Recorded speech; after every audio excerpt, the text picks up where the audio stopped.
The country of Egypt has had a steady president named Hosni Mubarak from when he came into power on October 14, 1981, and lasted until the revolution forced him to resign on the 11th of February 2011.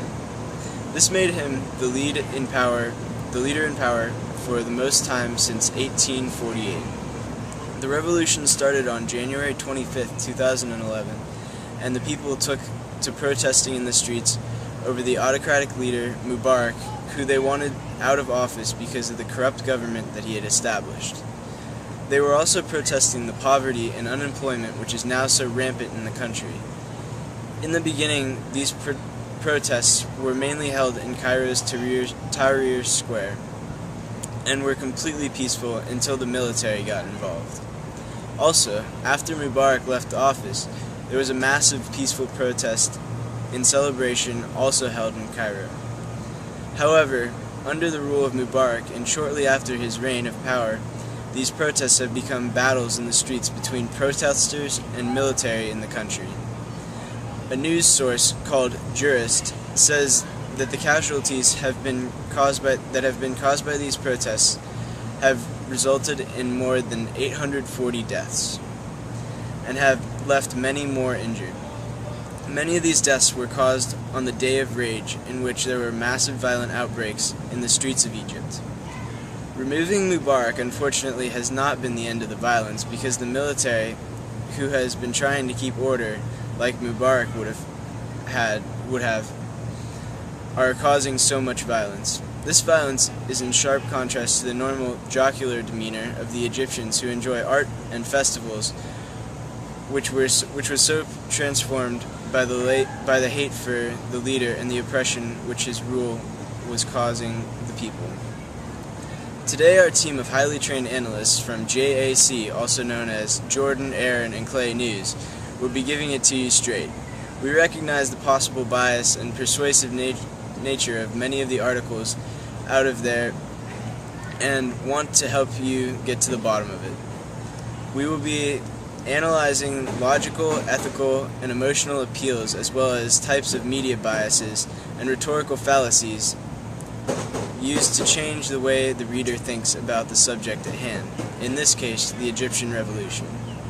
Also, we know that the social media was a huge factor in the revolution that occurred in Egypt. But did social media create Egypt's revolution? Today we will be speaking with Walter Amherst, an expert on news media who earned a master's degree in the Middle Eastern Studies of Anthropology, as well as a PhD in Anthropology. Hello, my name is Walter Armbrust. First of all, I would like to state that even though social media was an effective tool used by the opposition party, it is but one factor that led to the incitement of the people and eventually the overthrow of Mubarak. Looking back several decades under the Mubarak regime, the Egyptian people have been slowly bullying under the oppression, and as the whole world can now see, finally exploded into a full-on revolution. Decades of oppression and terror brought upon them by the Mubarak secret police finally came to public light and brought the people to arms. Although it is true that the Muslim Brotherhood has adapted well to new technology, this organization is mostly made up of the younger generation who are technologically savvy. The majority of the older generation does not use media such as Twitter and Facebook, and were just as influential in the revolution as the younger generation was. Twitter was a vital tool used early on to incite the people and communicate, but when Mubarak shut down these sites, the revolution was unhindered and continued to be successful. I think when examining this revolution, one must analyze all aspects that led to the overthrow that was long in the making. In an attempt to get the most accurate information, many citizens are struggling to find a dependable source.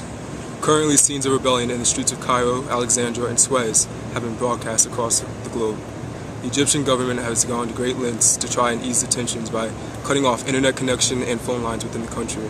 They also attempted to spread propaganda inside the country to deter the demonstrators. With this happening, nearly every news broadcast speaking on the events during the rebellion have been extremely biased and unreliable.